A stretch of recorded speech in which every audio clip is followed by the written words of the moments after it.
नमस्कार, नमो नारायण। गीता दैन दैनी के अंदर आज हम प्रवेश कर रहे हैं 192 192 दिन पर, और आज 9वां अध्याय समाप्त करेंगे। 2 श्लोक हैं अध्याय के आखिरी, 33वां और 34वां। और राजयोग जो 9वां अध्याय है उसका टाइटल है राज विद्या राज गुह्य योगो नाम। कल जब हम दूसरा अध्याय करेंगे वो 10वां अध्याय होगा। बड़ा प्यारा अध्याय है विभूति योग भगवान जी का। लेकिन इन दोनों श्लोकों को आज हम सस्वरा पहले पाठ करते हुए फिर इस पर थोड़ी सी चर्चा भी करेंगे। किं पुनर्ब्राह्मणा पुण्या भक्ता राजऋषयस्तथा अनित्यमा सुखं लोकम् इमं प्राप्य भजस्व माम् मन्मना भव मद्भक्तो मद्याजी मां नमस्कुरु मामेवेश्यसि युक्तैव आत्मानं मत्परायणा। ओम तत्सदे श्रीमद्भगवद्गीतासूपनिषत्सु ब्रह्म विद्यायां योगशास्त्रे श्रीकृष्णार्जुन संवादे राजविद्या राजगुह्य योगो नाम 9वां अध्याय। 33वें और 34वें श्लोक के अंतर्गत भगवान श्री कृष्ण कहते हैं कि फिर जो पुण्यवान ब्राह्मण तथा राजऋषि भक्त हैं उनका तो कहना ही क्या। क्यों उनका ही कहना ही क्या? कल हमने पढ़ा था कि जो धर्मात्मा हो जाता है सदा रहने वाली परम शांति को प्राप्त होता है। तू ये प्रतिज्ञा कर ले निश्चय पूर्वक कि मेरा भक्त होगा तो मेरा भक्त कभी नष्ट नहीं होता।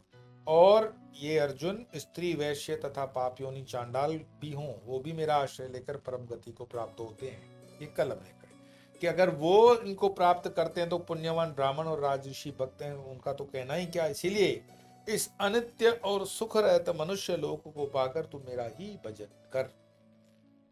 तू मुझ में मन वाला हो, मेरा भक्त बन, मेरा पूजन करने वाला हो, मुझको प्रणाम कर अर्थात निरहंकारी बन। इस प्रकार अपने को मुझ में युक्त करके मेरे परायण हुआ है तो मुझको ही प्राप्त होगा। और ओम तत्सत ब्रह्म विद्या योग शास्त्र रूप मद भगवत गीता उपनिषद में कृष्ण अर्जुन के संवाद के अंतर्गत राज विद्या राजगुह्य नामक 9वां अध्याय समाप्त होता है।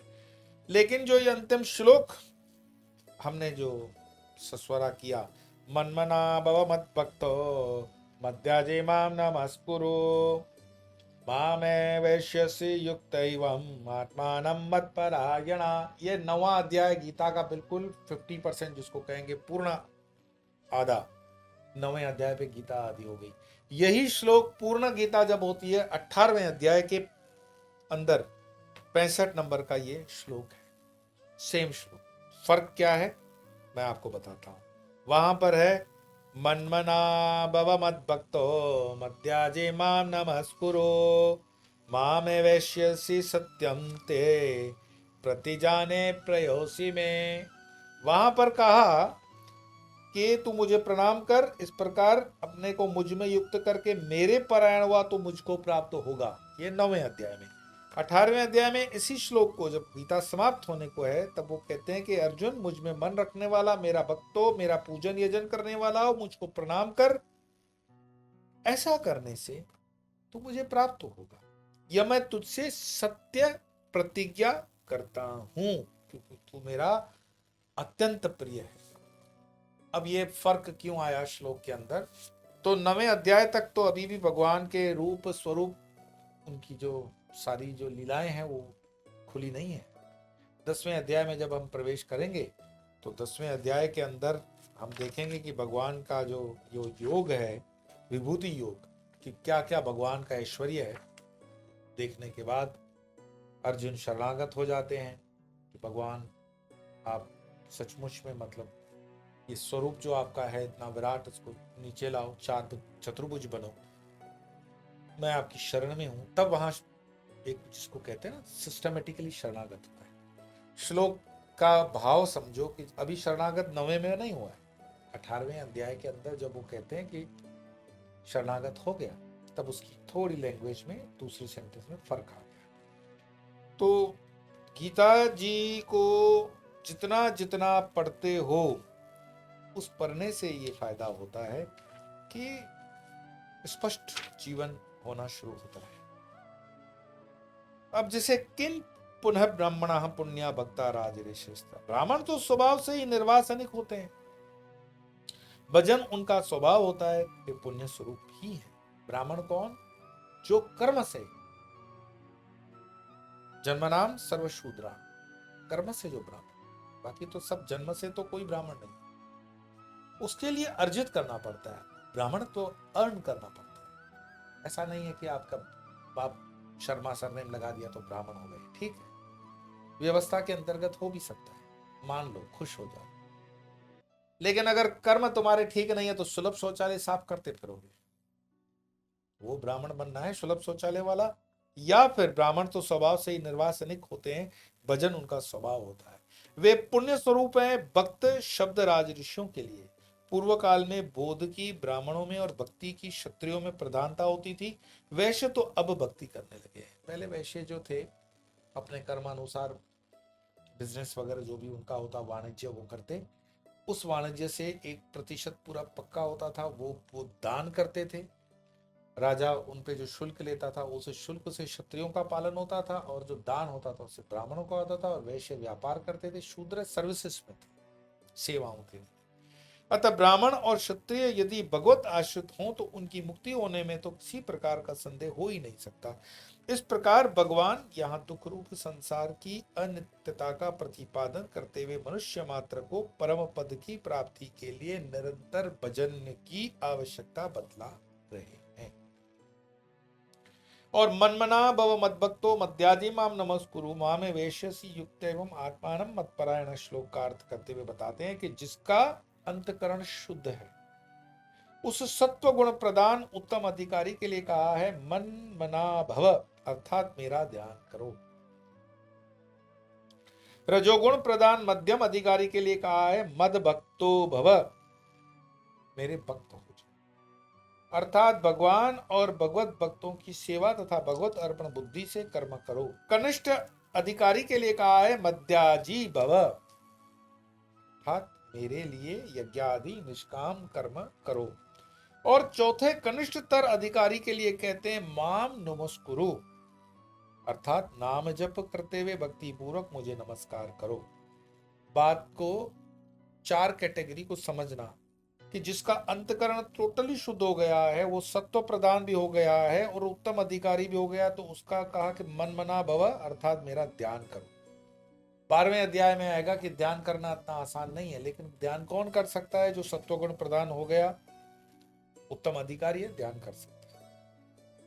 और रजोगुण, ये सत्वगुण हुआ। अब रजोगुण प्रदान में क्या होगा? वो मध्यम अधिकारी है, उसके लिए मद भक्तो भव है, मेरे भक्तो हो जाओ, और भगवान और भगवत भक्तों की सेवा भगवत अर्पण बुद्धि से करो। तो भक्त होना रजोगुण है। कनिष्ठ अधिकारी के लिए कहा है मध्याजी भव, अर्थात मेरे लिए यज्ञ आदि निष्काम कर्म करो। और चौथे कनिष्ठतन, हालांकि सात्विक राजसिक और तामसिक हो गया और उसमें गिरावा, तो ब्राह्मण क्षत्रिय वैश्य और शूद्र। कनिष्ठतर अधिकारी के लिए कहा मां नमस्कुरु, अर्थात नाम जप करते हुए भक्ति पूर्वक मुझे नमस्कार करो। स्वामी जी कहते हैं कि 4 वर्ण हैं, ब्राह्मण, क्षत्रिय, वैश्य और शूद्र। 4 ही आश्रम हैं, संन्यास, वानप्रस्थ, गृहस्थ, ब्रह्मचारी। 4 ही युग हैं, सतयुग, त्रेता युग, द्वापर युग, कलयुग। 4 ही साधन हैं, ध्यान, भक्ति, यज्ञ और तप। भगवान सबको यथाधिकार साधन करने के लिए कह रहे हैं। यथाधिकार का मतलब है, जैसे कोई म्युनिसिपल काउंसलर है तो उसको संसद भवन में आप एमपी बना के नहीं बिठाओगे, और कोई एमपी है तो उसको ये नहीं बताएंगे कि म्युनिसिपल काउंसलर वाला काम तू कर।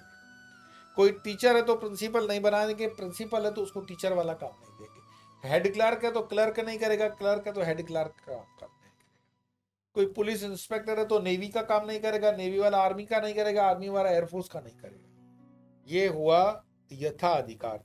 तो भगवान सबको यथाधिकार साधन करने के लिए कह रहे हैं। वे ब्राह्मण के लिए ध्यान, क्षत्रिय के लिए यज्ञादि, वैश्य के लिए भक्ति और शूद्र के लिए जप बतला रहे हैं। अब इसमें कोई विवाद मत खड़ा कर देना कि नाम जप शूद्र ही करेगा, ऊपर नहीं करेगा। मैंने जैसे कहा कि आप भले ब्राह्मण परिवार में पैदा हो गए हो, लेकिन आपका वर्तन, वाणी, विचार, कर्म शूद्र का है, तो नाम जप करो।